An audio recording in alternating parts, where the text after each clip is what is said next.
Hey, what's up guys? Grimsie42 back with part 2 of the pickups that I'd recently gotten.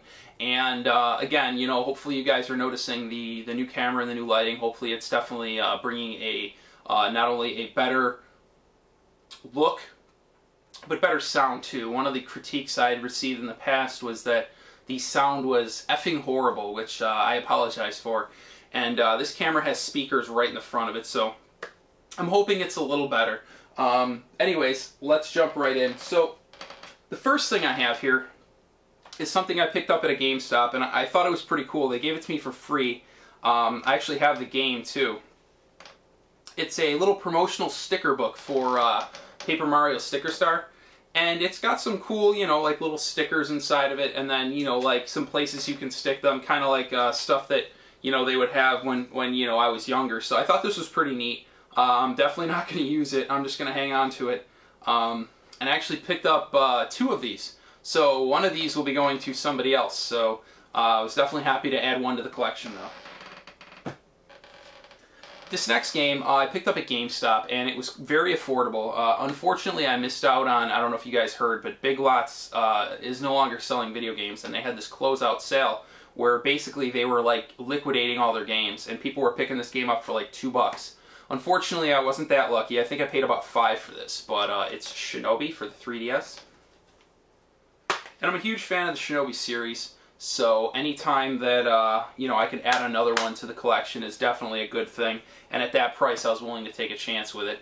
I definitely like beefing up my 3DS collection. It's one of my smallest collections at this point. I probably only got like 7, 8 games for it, so nice to add another one to the list.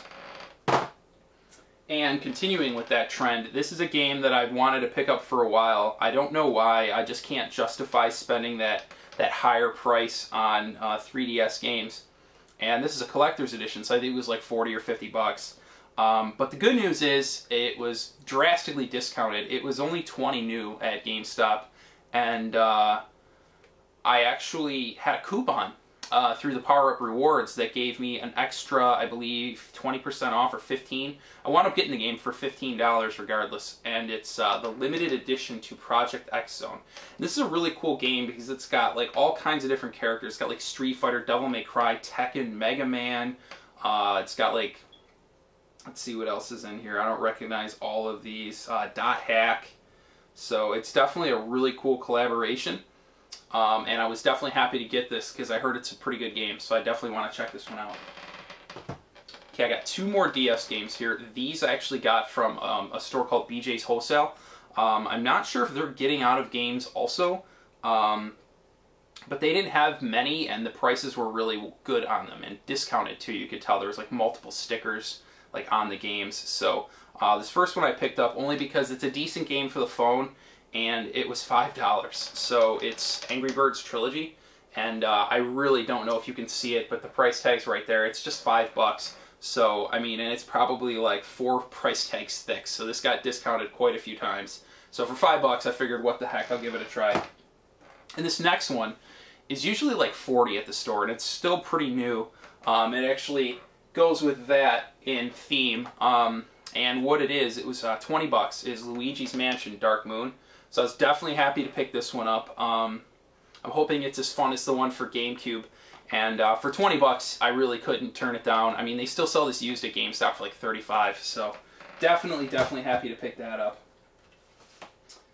Okay, this next stuff I'm going to show you, I actually can't show you one of the items that I got because it's actually a gift for somebody, and they will probably see this before they get it, so I had to kind of not show it, I guess, unfortunately. So once I have given it to them, you will be able to see it. I'll either link it in my channel. I'll make sure there's some way that, you know, you guys could check it out.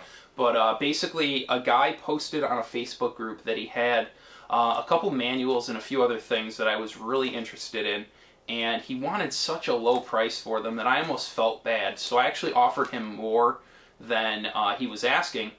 I believe it was $10 is all he was asking for everything, and I said, I'll give you 20 shipped. And he definitely obliged to it. There were a few other people trying to get this stuff, but I threw the first offer, and it was twice what he asked. So in the end, I wound up getting the stuff. The first things and these are really cool and I'm super glad to have them, are the manuals for Zelda Oracle of Seasons and Oracle of Ages.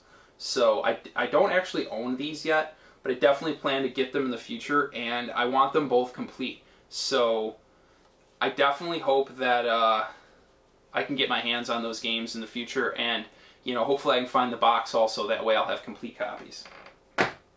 The next one, I actually do own this game. It's a manual for Link to the Past with the 4 swords. So definitely happy to get this. Now I just need the box to complete that one. And I don't have this one either, but I'm told it's a really good game, and I definitely am looking forward to tracking it down. And it's the Minish Cap. And continuing with the trend, this is actually cool. It's kind of like a choose-your-own-adventure scholastic book based off of Oracle of Seasons. At first I thought it was like a mini strategy guide, but it's actually, you know, like an actual book, and then there's you know, some color pages in the center that show some you know, some of the characters and everything. So thought this was really cool. It was originally like $4 back in the day. It's pretty old. I assume this is from like 2000, 2001. But I thought that was really cool. So basically I got everything you saw there.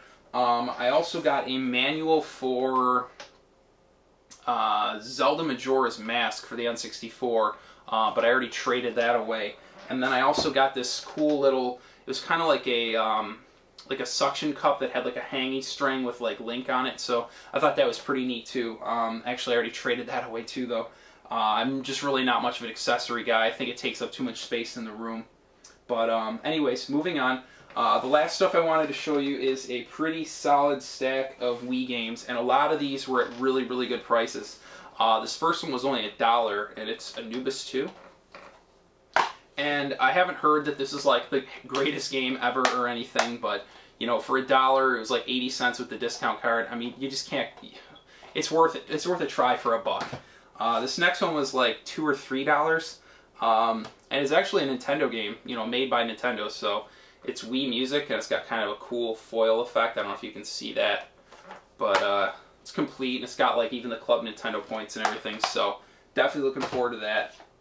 I think this next one was actually only $1 too. It may have been $2, but no more than that, and it's Legend of the Dragon. And again, it's complete. I really try not to pick up games that aren't complete. This next one I had been looking for a while. I don't know how good it's going to be, but it's a Capcom title, and this one was $3. Harvey Birdman, Attorney at Law.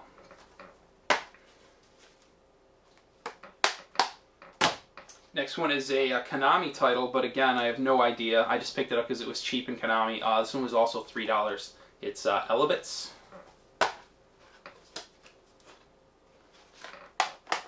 Now this next one I paid, I think, $4.50 for, and it's a fantastic game from what I hear. It's won lots of awards, and I've heard lots of recommendations. It's Lost in Shadow by Hudson Soft, and it's really cool. You kind of play as a shadow, so it's an interesting thing that I don't think has ever really been done before. So definitely looking forward to trying this one. It's pretty high up there on the playlist. So this next one I picked up is kind of like, I wouldn't want to say a series of games, but a type of games. That I definitely seek out on the Wii. There's a lot of anthologies, collections, collector's editions where they basically compile a whole bunch of games, and this one in this case is the Samurai Showdown anthology. And I was never super big into Samurai Showdown, but it was always a decent series, and this one actually has part 6, which was never released in America, so definitely looking forward to trying this out. It was only like $6. Here's another collection, and this one was only $2, and I definitely had this one on my radar for a while. It's the Ultimate Shooting Collection, and it's got a decent amount of shooters in it, so I'm a fan of shooters, and, you know, I think it's got 3 shooters on it, so I'll kind of put this up so you can get a little better of a look, but yeah, it's definitely cool to grab these multi-packs. This next one is a sequel. I already picked up the first one, and I had my eyes out for this one. And this game is constantly on a lot of top lists for best games on the Wii. And it's No More Heroes 2: Desperate Struggle, and it's by Ubisoft, which puts out some solid titles. So definitely looking forward to trying this series out. I'll probably play them both back to back. This next one I actually paid, I think, like $9–10 for. But I've been looking for it for a while, and this was a really clean case. I think it's kind of like a wannabe Resident Evil. It's Obscure: The Aftermath. And it doesn't look amazing, but it doesn't look terrible. And pretty much any game that looks interesting to me that's 10 or less, I'm going to add to the collection. It's a great time to get the Wii games. They're all really cheap. And speaking of cheap, this next one I actually got for $2. So that's definitely a value game. It's a Capcom title, and it's also co-op, and it's Spyborgs. And it's pretty uncommon. I mean, I don't see it a lot, and one thing that you can do, hopefully if your area is similar to mine, to check to see, you know, if a game is common or if it's just, you know, harder to find, is go on GameStop.com and type in your zip code and search for the game. And if like 15 different stores in your area pop up and have it, then it's not something that's probably hard to get unless you're just in a really lucky region. But if you're finding like 1, 2, 3, or none, in your area, that's a good sign that the game just wasn't widely circulated, and you know, that's definitely something you might want to track down. I actually made a video, and I'll put a little link right here to let you guys check that out, that actually shows some tips that I've made in the past about how you can track down some Wii games that might be harder to find, or PlayStation 3, Xbox, whatever. So I definitely recommend you guys check that out. But anyways, the game is Spyborgs. And, you know, for a co-op Capcom game for $2, I really thought that was a pretty good deal. So I was definitely happy to add that to the collection. It was tough to track down. I was searching for it for quite a while. So definitely glad to add that to the collection. And it looks like that is everything I have. So that's going to wrap up this one. I hope you guys enjoyed. Just a little quick update on my quest for NES. I'm still working on it. The games are still trickling in. I'm actually doing quite well on my finds. Believe it or not, actually, I just got a game today that was just something that, let's just say it's the rarest game I own, as far as I know, and that's even rarer than Surprise at Dinosaur Peak. So, they're very, very hard to find, and you just never see them come up for sale, and I was able to get a pretty good deal on one. So, anyways, I don't want to go too far into that, but it is coming. I'm still, like I said, working everything out. I just want to try to put it together as best I can. I'm still having a little bit of an issue with, I actually know a few bands, and I'm trying to get some music samples from them, so that way I kind of have original music for it. And I'm also contemplating having a better editing program so that I can put more animations and effects and stuff like that. But anyways, guys, appreciate you watching. Please thumbs up the video if you liked it, and thanks for watching. Take care.